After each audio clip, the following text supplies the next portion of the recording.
어쩔 줄을 모르겠습니다. 안녕하세요. 오늘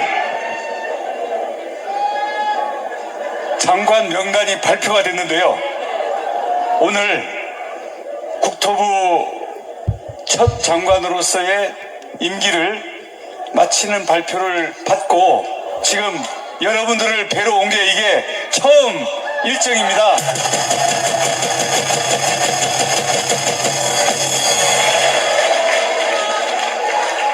아무튼 이 자리로 여러분들과 함께 만날 수 있도록 해주신 우리 하나님께 영광과 감사를 돌리고요.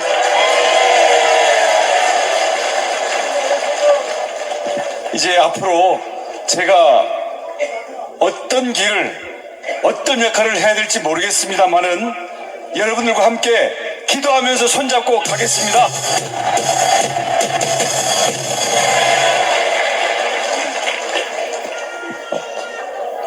저는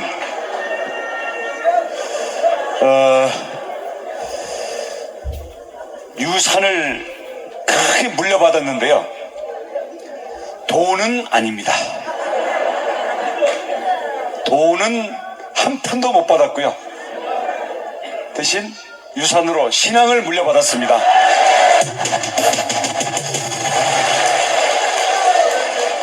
저는 신앙의 계보로는 1907년에 평양 대부흥 조선신학대학교 1기 이기풍 목사님이 제주도에 선교사로 오셔가지고 개척하신 중문교회 원자, 응자, 두자 원흥두 장로님의 둘째 아들입니다.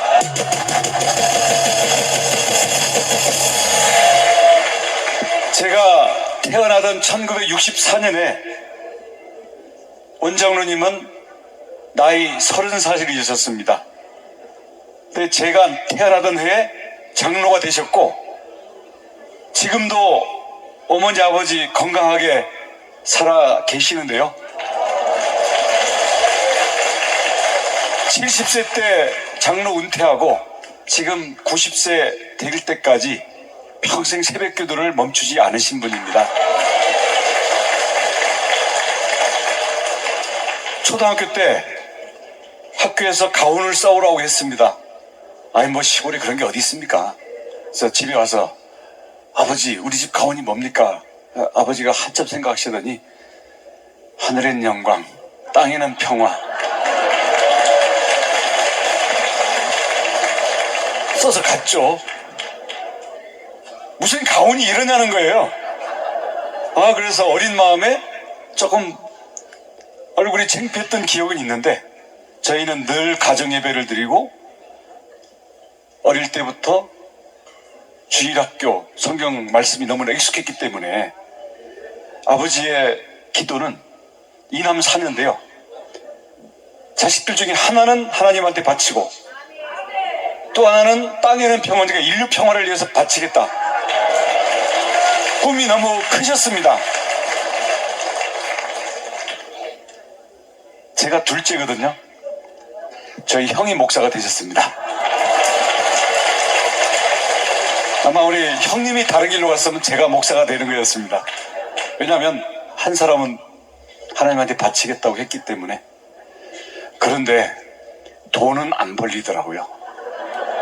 평생 농사만 그냥 허리 꼬부라지도록.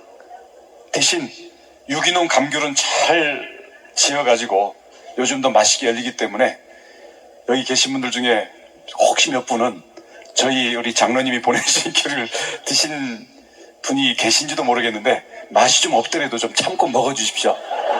왜냐하면 그 허리 다 꼬부라지면서 직접 지으신 귤이니까요. 그리고 못생겨도 거의 농약 안 치고 한 귤이니까 드시기 바랍니다. 그래서 저는 어릴 때부터 우리 아버지께서 재산은 못 물려주지만 나중에 반드시 내가 물려준 신앙 때문에 크게 인생에 도움받는 날이 올 것이다. 그래서 저는 세례, 유아 세례를 받은 모태신앙이었기 때문에 어릴 때부터 교회가 너무 익숙해서 저는 습관으로서의 신앙은 저는 한 9단쯤 됩니다. 근데 여러분 아시잖아요. 신앙의 모양은 있는데, 경건의 모양은 있는데 뜨거움이 없으면 경건의 능력이 없잖아요. 습관으로만 반복되는 신앙은 어떤 때는 도망가고 싶기도 하고요. 왜냐하면 세상 사람들 재미있는 거 다 하는데 우리만 못해. 그런 것 때문에 사실 벗어나고 싶은 마음도 어린 마음에 있었고요. 그러다가 이제 또 죽게 생기면 교회를 가죠. 저는 36살에 국회의원 한나라당으로 시작을 했는데 선거할 때마다 이게 무슨 탄핵이 벌어지고 무슨 사건이 일어나면서 선거 때마다 힘든 거예요. 그러면 갑자기 교회 새벽 기도를 열심히 나갑니다. 그러면 목사님께서 강하고 담대하라. 그러면 선거에 당선되려고 강하고 담대한 마음을 얻으려고 열심히 교회를 가는데 또 선거 당선되고 나면 어느새 흐지부지해져가지고 늘 표 얻으러 교회는 가긴 하지만 마음속에 뜨거움이 없는 거예요. 그러다가 제가 제주도 지사를 2014년에 갔는데 가자마자 큰 시험이 닥쳐왔습니다. 제주도 의회 조례로 한라산 산신제를 제주도지사가 재관이 돼서 독보 다 입고 제사를 지내야 되는 거예요. 법이 그렇게 돼 있는 거예요. 그래서 정말 고민을 많이 했죠. 제가 누굽니까? 이기풍 선교사가 세운 교회에 원장로 둘째 아들인데 거기다가 솔직한 말로는 어디 저 멀리 누가 쳐다보지도 않는 데 같았으면 몰래 살짝 어떻게 모면하려고 했을지도 모르겠는데 제주도지사로 전국에 방송이 되는 한라산 산신제에 제가 재관이 돼야 되는 거예요. 이거 너무나 어려운 상황이더라고요. 그래서 장로님들한테 여쭤봤어요. 정치하시는 장로님들은 이런 분들도 계시더라고요. 그건 문화다. 신앙이 아니고. 그래서 제주도민들을 편안하게 해주는 게 좋다. 이런 분들도 계시고. 또 어떤 분들은 아니 안 그래도 제주도가 미신과 우상이 많은 곳인데 다른 사람도 아니고 원장로 둘째 아들 그리고 교회에서 믿고 밀어줘가지고 지사가 됐는데 그걸 맨 앞에서부터 쓰러지면 어떡하느냐. 근데 저희 아버지 장로님 그리고 저희 중문교회 목사님 그렇게 기도를 며칠 하는 가운데 누가 그렇게 말씀을 하시더라고요. 일제시대에도 똑같은 일이 있었다. 신사참배가 그때는 이거는 국민의 행사지 국가의 행사지 이건 신앙과 관계가 없다 라고 하면서 신사참배만 하면 그 교인들 모두 풀어주고 탄압을 하지 않겠다라는 게 있었는데 사실 당시 주기철 목사님께서 순교를 하셨잖아요. 그래서 아니 쇠못이 박혀있는 걸로 걸어가라는 그 고문도 다 우리 신앙의 선배들이 다치고 갔는데 절하는 거 이거 생각해보니까 별거 아닌 거예요. 아이고 도지사 안 하면 말지 뭐. 왜냐면 탄핵당할 수 있으니까. 그래서 이것 때문에 제주도민들이 도지사 그만하라 그러면 도지사 그만할 각오를 딱 하고 대신 일반 사람들이 제가 미워서 그러는 건 아니잖아요. 자, 그럼 이건 부지사가 하도록 한다. 예산은 다 지원해준다. 문화라 그러니. 하지만 나는 신앙이니 나는 못한다. 그래가지고 사실 그 방송에 내려고 한 것도 아니고 저는 천막에서 구경하고요. 대신 예의를 지키면서 구경하고 있고 부지사가 다 했는데 이거를 좀 고약한 언론에서 저를 비난하려고 그걸 대문짝만하게 신문에다 일면 사진으로 낸 거예요. 이렇게 고집불통 도지사가 자기 잘난 그걸로 독선의 도지사다 이렇게 했는데 제주도에서는 비난을 받았는데 전국의 목사님들께서 전화를 보내주셔가지고요. 그래서 아마 그때부터 아침에 기도재단에서 저와 우리 제주도를 위해서 기도해 주시는 우리 성도님들과 목사님들이 많이 생겨나지 않았나. 그래서 그 후부터는 저도 알 수 없는 힘에 의해서 제가 도움을 받는 그런 느낌을 자주자주 하고는 합니다. 근데 그게 딱 끝나고 나서 도의회에 이제 불려갔잖아요. 도의원들이 이제 따지는 거죠. 당신은 왜 이렇게 독단적이고 종교와 정치가 분리가 되게 돼 있는데 도지사로서 이 의무를 딱 안 했으니 이거를 처벌을 하겠다. 그래서 근데 싸우는 것도 좋지만 싸워서는 설득이 안 되잖아요. 그러면 방법은 이제 동정표, 눈물, 불쌍해 보이는 것밖에 없죠.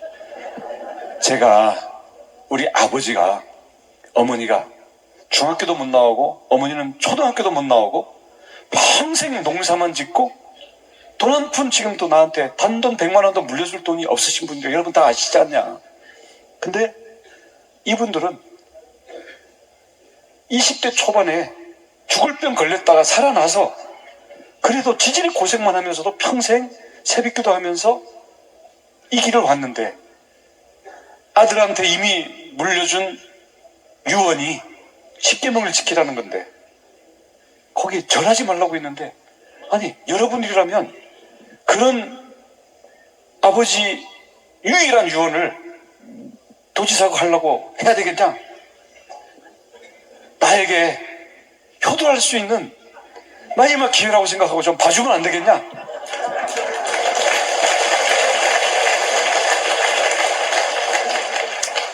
그랬더니 그냥 쩝 하고 이제 체념해서 얼렁뚱땅 넘어가긴 넘어갔습니다. 근데 그 다음부터는 저보고 산진제에 오라는 소리 자체를 안 해요. 그래서 사실 저는 그때까지도 제가 이렇게 막 어울리는 사람들 또 세상에 막 즐거운 자리들이 있으면 제가 기독교라는 걸 살짝 숨기고 티 안 내고 이렇게 됐는데 그때는 이미 전국에 이게 다 방송이 돼버렸기 때문에 이제는 어디 가서 제가 크리스찬이 아니라고 할 수가 없는 거예요. 게다가 이제 성경을 읽고 말씀을 드리면서 저도 오늘 이렇게 간증을 온 게 자, 복음을 부끄러워하지 말라.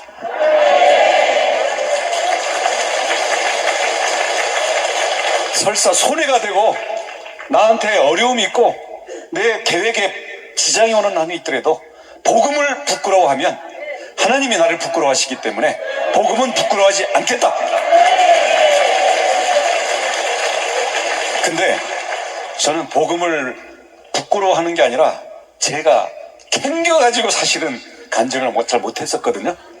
근데 지난번 대선 문재인 윤석열 대통령 당선되는 그걸 치르고 그 다음부터는 제가 이제는 예수를 제대로 믿어야 되겠다 결심을 하게 됐습니다.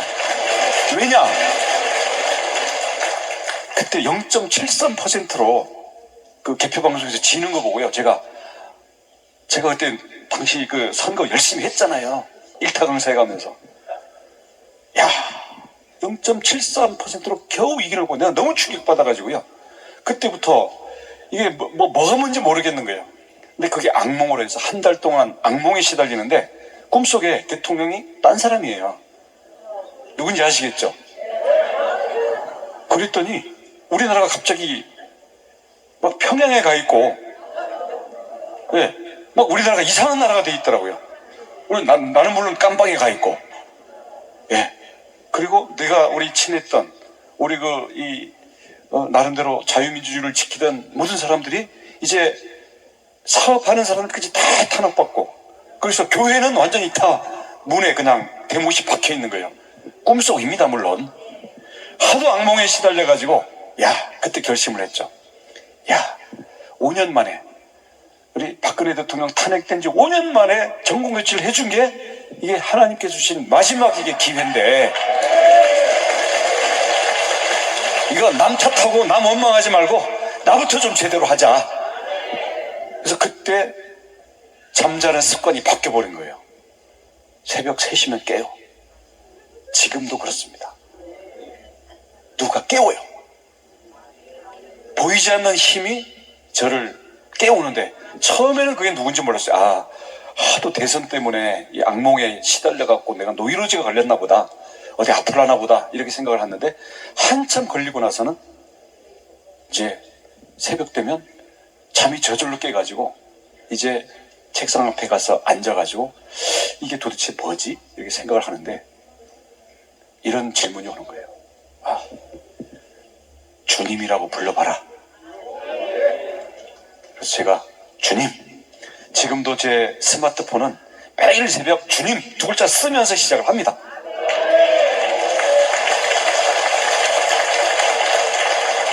근데 제가 주님이라고 외치면, 너는 정말 나를 주로 모시느냐? 그럼요. 근데 그 물음이 매일매일 계속되니까 제가 생각을 더 하게 되는 거예요.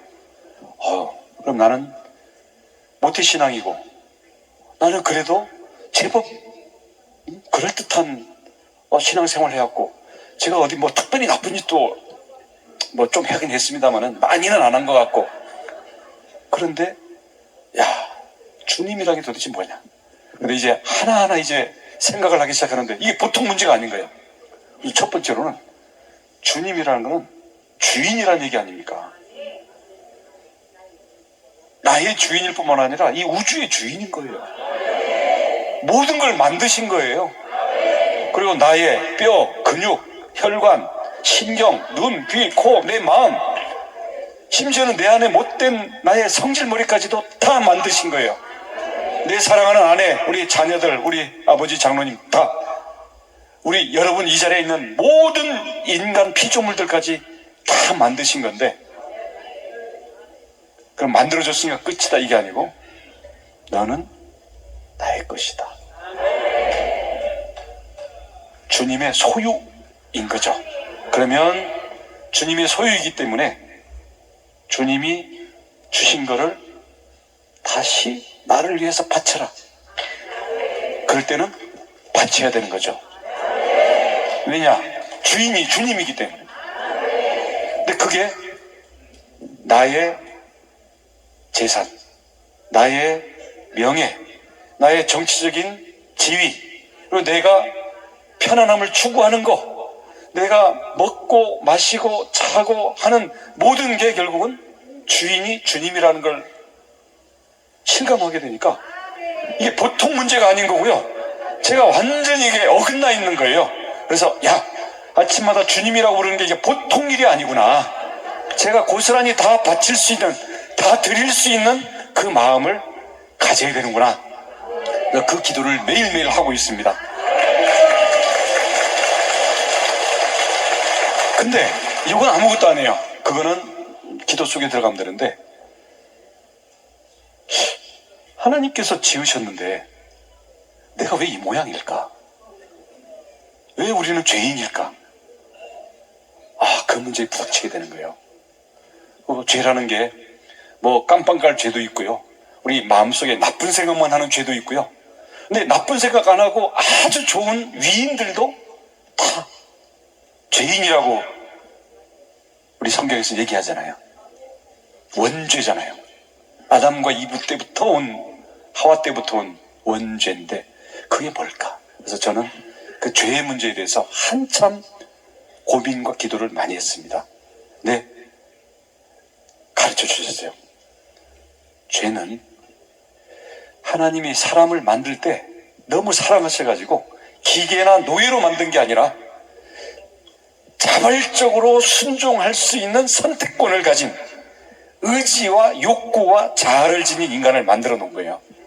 사랑하셨기 때문에. 근데 문제는 뭐냐? 이렇게 자율권을 줘놨더니 자기라는 거는 자기 생각만 하는 거예요. 내 안에는 자기가 꽉 차 있고요, 또 나한테 주어진 이 육체라는 거, 주님의 전으로 주어진 이 육체가 자기 욕구 충족을 위해서 남의 것도 뺏고 뭐든지 절제하지 못하고 나는 그냥 무조건 욕구 충족을 하고 싶으니까 이 본성이 죄로 되는 거예요. 그래서 우리가 육체의 생명과 자기라는 자아를 가졌다는 것 자체가 죄니까 우리 이거를 중심으로 모셔버리면 하나님 위에 자기가 있고 하나님보다 앞에 자기 목표와 자기 계획이 가고 이게 죄다. 그렇게 보니까 저는 정말 시커먼 죄인인 거예요. 제 안에 너무 자기가 가득 차 있고 자기 계획으로 자기 위주로 살고 있고 그러다 보니까 하나님으로부터 많이 멀어져 있고 내 안에 꽉 차 있는 것들이 이제는 물어보는 거죠. 하나님으로부터 온 것은 거룩한 것이고 하나님으로부터 오지 않은 것은 사단의 것이거나 정체불명의 수상한 것이죠. 그래서 제가 감옥에 갈 법을 어기지 않고 마음으로 나쁜 생각을 직접 하고 있지 않더라도 나는 바탕 자체가 시커먼 죄인이다라는 것을 인정하지 않을 수 없었고 그렇게 되니까 이제는 주님한테 죄인이라는 것을 꿇어 엎드려가지고 이제 물어봐야 되는 거예요. 주님, 제 안에 있는 이 생각, 내 안에 있는 이 욕구, 내 안에 있는 이 어떤 힘, 이게 주님이 주신 겁니까? 아니면 자기 생각 때문에 나온 겁니까? 를 물어봐야 이제는 그에 대해서 내가 깨끗한지 아니면 내가 죄에 매여 있는지를 가리게 되면서 점점 예민해지게 되더라고요. 그래서 이거를 죄에 대해서 깊이 생각하게 되니까 죄에 대해서 예민해지고 그러다 보니까 내가 잘나고 내가 하나님보다 위에 있을 그런 생각들에 대해서 제 스스로 많이 이제 눈물로 회개하고 내 스스로 자기를 치는 그런 시간들을 많이 갖게 되죠. 근데 이걸 시키시려고 새벽에 못 자게 계속 깨우시는 거예요. 이러다 보니까 제 내면에서부터 많은 변화가 오게 됩니다. 우선 제가 공부 잘했다 그러잖아요. 그러니까 똑똑할 것 같잖아요. 약간 그런 면이 있긴 있는데 그러다 보니까 세상 어떤 일에 대한 판단이나 사람의 어떤 이런 잘못 같은 게 빨리빨리 눈에 들어와요. 비판적이라는 얘기죠. 어떤 때는 좀 내가 잘났다는 생각 때문에 내가 안다 이런 어떤 자기 교만이 있을 수가 있는데 주님께서 그러셨습니다. 너도 피조물, 다른 사람들도 피조물. 너도 사랑으로 지었지만 다른 사람들도 내가 너 못지않은 사랑으로 다 지었는데 나도 심판하지 않는데 너가 무슨 자격으로 감히 인간들을, 이웃들을, 형제들을 네가 판단하느냐. 판단하지 말라. 그래서 그 기도를 한참 하고 나니까 갑자기 좀 안 입고 던 사람들이 괜히 예뻐 보이는 거예요. 얄미운 사람들 있잖아요. 근데 사람이 예뻐 보이기 시작하니까 나도 그 사람에 대해서 함부로 얘기했던 것도 줄어들고 그 사람 얘기를 더 듣게 되고 그러니까 그 사람이 저에 대한 태도가 또 달라져요. 그 1번이 제 딸들입니다. 제 딸이 둘이 있는데요. 사실 제가 정치하느라고 바쁘고 또 야단치잖아요. 야, 내가 너 잘 되라고 하는 거야. 야, 그딴 식으로 해서 너 어떻게 이 험한 세상 살래? 어? 그리고 내가 진짜 사랑하니까 내가 하는 얘기야. 이러는데 계속 상처를 받는 거죠. 근데 판단하지 말라. 라는 이게 딱 앞에서 맞고 하게 되니까 아빠가 왜 이렇게 친절해졌네요. 철이 드는 것 같다고. 근데 그것뿐이겠습니까? 그래서 이런 것들을 이게 저를 변화시켜 주신 거니까 이거를 앞으로 모든 사람에게 적용을 해나가자 이런 생각을 하고 있는데요. 결국 저는 하나님께서 저에게 주시는 가장 큰 축복은 하나님 저에게 새로운 마음을 주십시오 했을 때 변화된 마음을 주시면 거기서부터 일이 바뀌는 걸 저는 많이 느끼고 있습니다.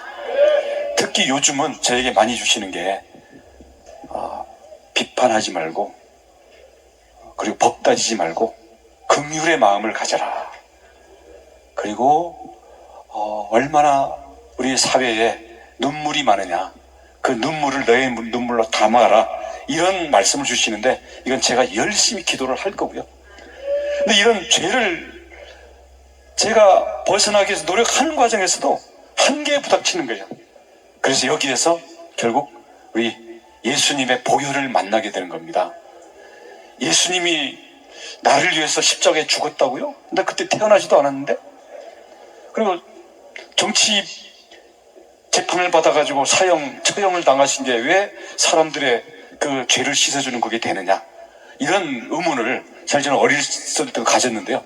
이번에 깊이 묵상을 하고 기도하는 가운데 죄라는 것이 저희 안에 너무나 뿌리 깊이 있습니다. 습관으로 있고요. 잊어먹는 거가 있는데 튀어나오고 또 주변에 유혹이 너무 많습니다. 그리고 죄의 원인은 자기라는 것과 내 육체 때문이에요. 이거는 우리가 생명을 벗지 않는 이상 벗어날 수가 없는 거예요. 그래서 그 깊이는 결국 죽음의 깊이입니다. 죽지 않고는 죄를 벗을 수가 없는 게 인간의 원죄다. 근데 우리 인간은 연약하잖아요. 우리는 죄와 싸운다고 하지만 내가 양심적으로 살고 내가 신앙생활 열심히 한다고 하지만 내가 죽기까지 죄와 싸우지는 않거든요. 그래서 죽기까지 죄와 싸우는 본을 보여주고 자기를 높이는 게 아니라 가장 바닥까지 낮춰져 온갖 채찍과 온갖 멸시와 온갖 고난을 다 받고 죽을 때까지도 이거를 순종하면서 받아내는 그 본을 보여주셨기 때문에 이게 죽음으로 죄와 싸우는 본을 보여주신 거고요. 근데 예수님이 왜 하나님이냐? 저는 마음의 씨앗을 바꿔보니까 저희의 근원이자 저희가 이렇게 있고 우리가 이렇게 지어져 있고 우리가 이렇게 마음속에 거룩한 동기를 갖고 있는 그 근원은 결국은 이 우주를 만들고 우리를 다스리시는 절대자이신 그분일 거 아닙니까? 근데 그분은 영이시고 영은 말씀으로 나타나시고 그 말씀은 우리에게 빛으로 오시는 거 아닙니까? 이게 무슨 구름 위에 있는 수염난 할아버지 이런 게 아니잖아요. 그건 동화 속의 하나님이고요. 우리는 우리 근원에 있는 영적인 절대자. 그분이 우리에게 마음을 심어주셨기 때문에 이 마음에는 하나님을 향해서 순종하는 마음을 가지게 되면 우리는 이게 연결되고 연합할 수 있게 되는 거죠. 근데 예수님은 하나님의 마음을 가졌던 분입니다. 그리고 그게 한때만 뜨거워서 하나님의 마음을 가지신 게 아니라 평생 하나님의 마음으로 삶을 살아내신 분이죠. 그렇기 때문에 하나님의 마음을 가지신 분은 하나님일 수밖에 없고 하나님의 삶을 살아낸 사람은 사람이 된 하나님일 수밖에 없는 거죠.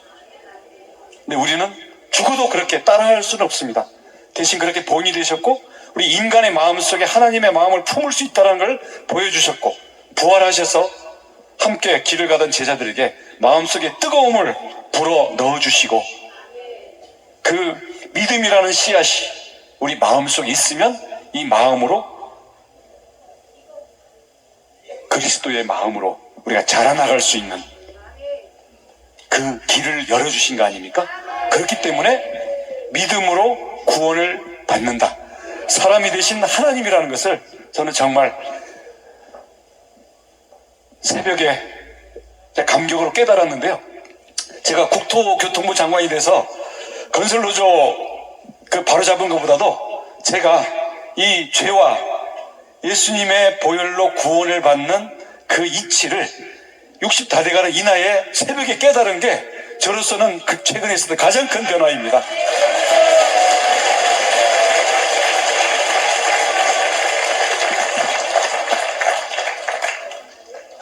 하나님은 우리 개인의 구원 누구에게나 다 심어주셨지만 우리는 또 대한민국이기도 합니다.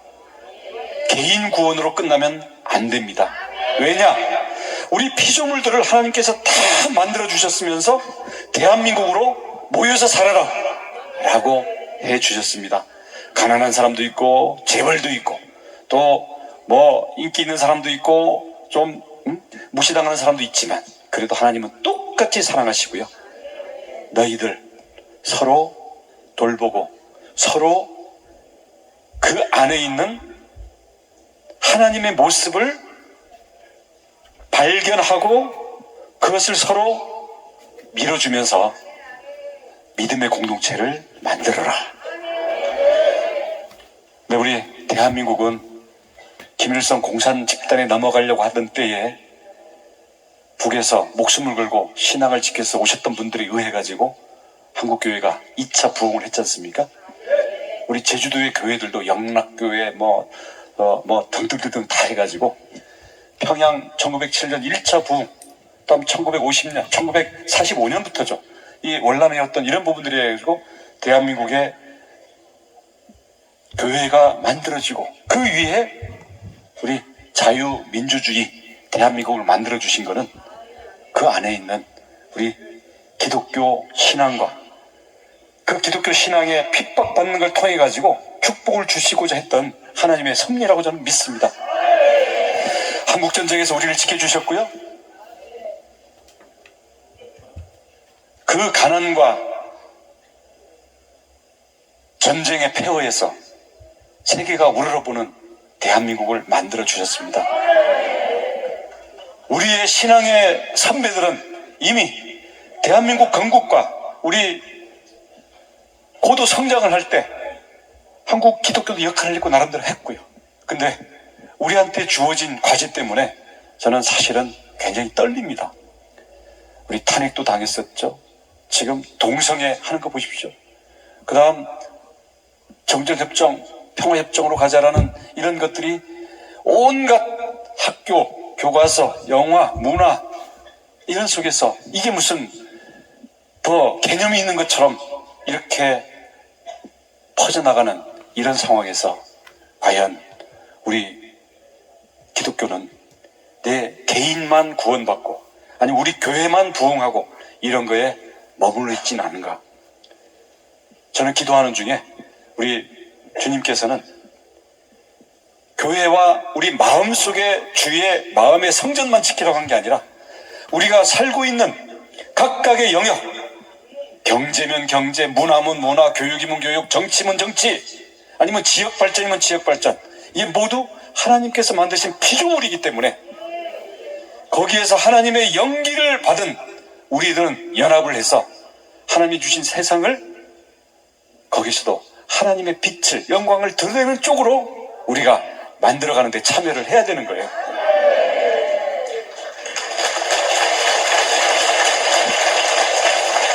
그래서 저는 이 어려운 우리의 나라의 상황과 정치 상황을 그래도 거의 자빠질 뻔한 거를 그래도 반쯤은 돌려놓는데 여러분들의 역할이 크다고 생각을 합니다.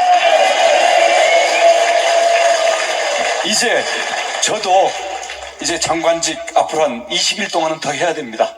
왜냐하면 청문회 다음번, 근데 다음번 청문회가 끝나서 제가 장관직에서 제대해가지고 고향 앞으로 가!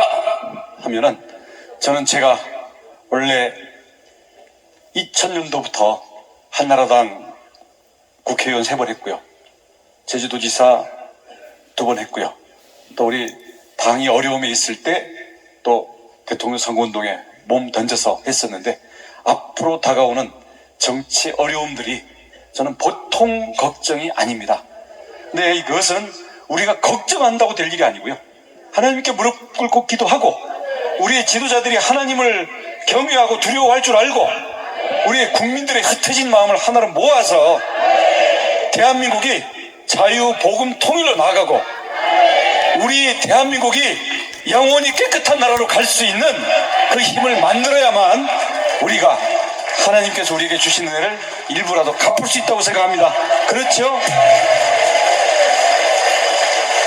저는 복음을 부끄러워하지 않는다고 그랬던 것처럼 우리 공산화를 막고 자유대한민국을 만들었고 가난해서 우리 잘 사는 대한민국을 만들었던 그게 2번째 점프였다고 한다면 3번째 점프는 지금 공산주의와 이념에 의한 인간의 지배 그리고 인간의 우상 이걸 꿈꾸는 우리 북한과 주변에 이러한 기운들을 우리가 믿음으로, 우리의 헌신으로, 우리의 희생으로 이것을 이겨내고 자유, 복음, 통일을 이룰 뿐만 아니라 우리 사회에서도 국민 통합을 이뤄내고 전 세계에 이제는 우리가 가장 앞장서는 제사장 나라로서 빛을 발할 때가 왔다.